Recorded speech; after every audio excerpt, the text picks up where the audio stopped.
Alright, this is another do-it-yourself overflow that I made here. I made one earlier and posted it, and I kind of didn't like the design. I did some things different on the overflow. As you can see, this is really thin right here. In the tank, all you're going to see is from here down. So you're just going to see this small thing in your tank. Now, everybody's looking for caps, strainer for the top of their overflow. I just took a cap.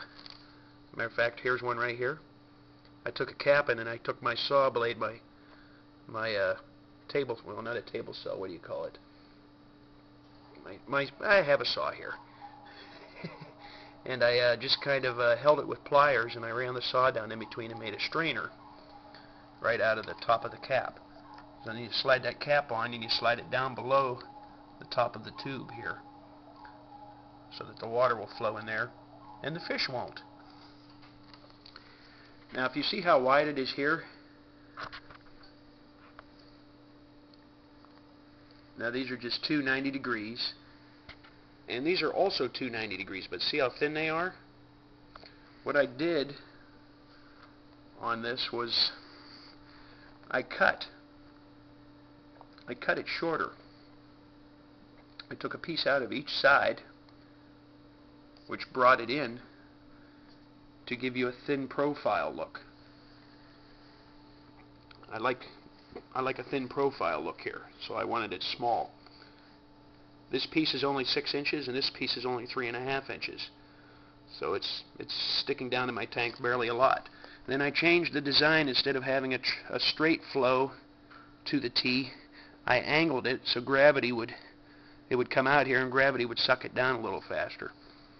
I did the normal one-way valve here, in and out, to siphon it. Drilled an 1/8 inch hole in my cap. I did not glue my caps on for cleaning purposes or whatever. So this is my second overflow that I've made here in a couple days. The other one I had a T right here, and I had my cap, my siphon, one-way siphon valve on top. As the water was flowing in, over here, it was giving it, I think it was giving it air, because air would fall up inside that pocket of the T, because there was a T right here. So I went with the design and tried to make it no way for the air, that way while the water's flowing, hopefully it'll take the air bubble with it. I haven't tried this one out yet.